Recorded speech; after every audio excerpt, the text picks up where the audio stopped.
Nggak mungkin ada asap kalau nggak ada api. Cakep. Bukan pantun. Oh, bukan pantun. Masa Bapak pantun dah? Satu. Lazim, biarin istri saya lanjut Ustaz. Nggak boleh, gua harus kejar. Gua harus kejar. Istriku! Tidak, saya permisi dulu istriku!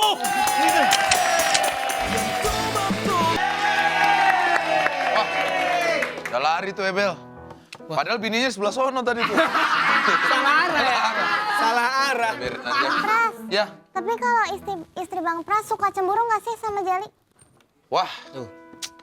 Dia mah paham. Kalau kamu di sini kerja. Cuman kalau kelamaan pulang, cemburu juga sih dia.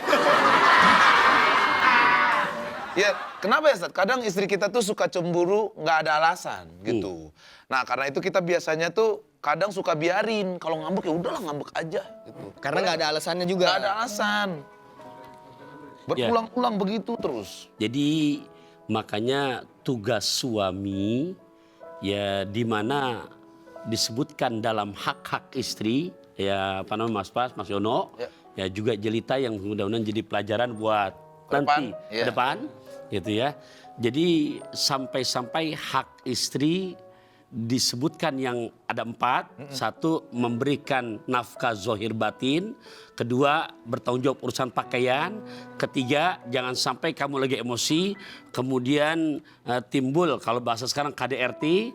Dan yang keempat, janganlah ada permasalahan kau diamkan berlarut-larut lama.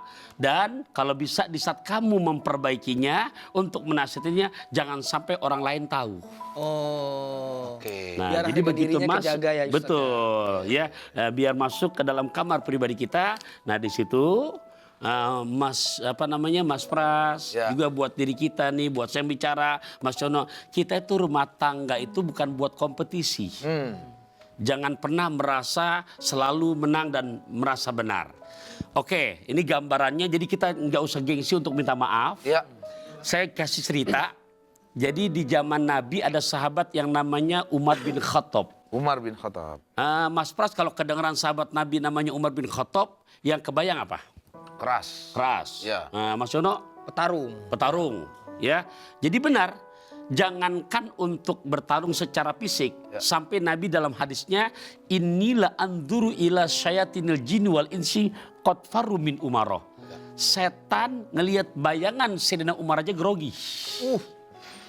Ngelihat bayangannya. Itu Nabi yang ucapkan. Nah, grogi Tat. Iya. Naik Pas asam dia mau lambungnya.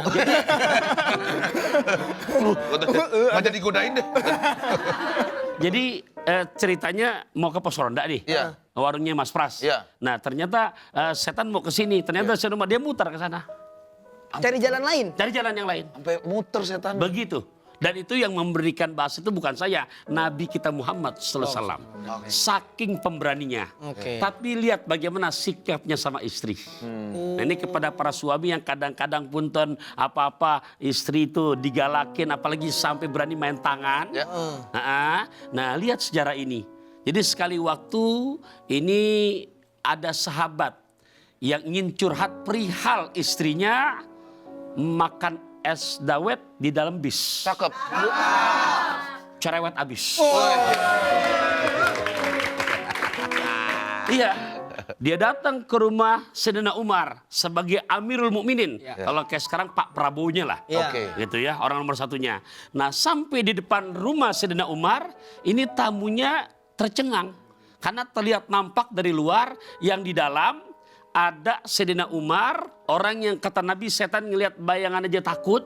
Ternyata dalam rumah tangganya istri terlihat nampak lebih tinggi, kayak ada bangku naik di atas bangku. Nah, Sayyidina Umar berdiri lagi terdiam, hanya bisa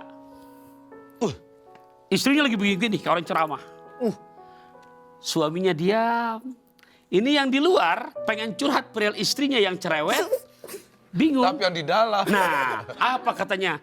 Aku salah alamat ini. Iya.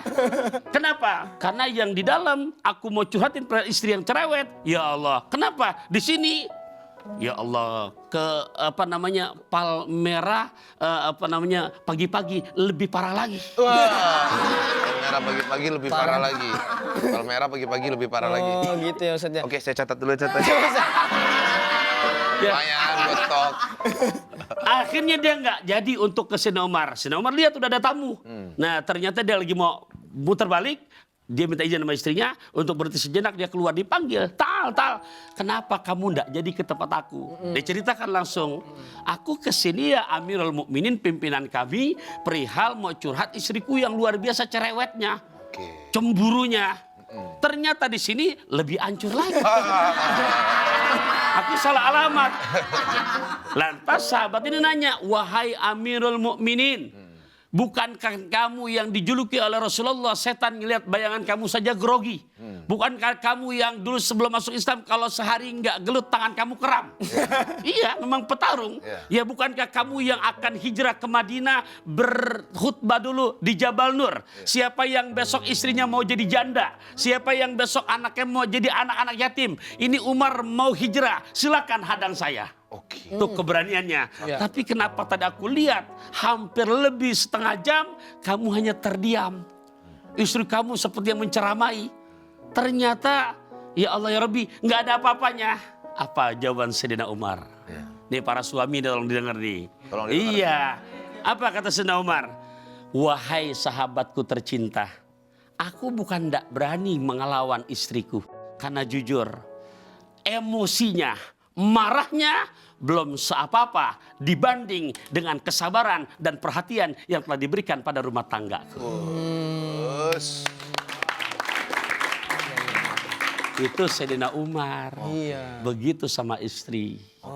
Jadi di saat kerja sama kita seperti ditanyakan, jangan pernah gengsi untuk meminta maaf.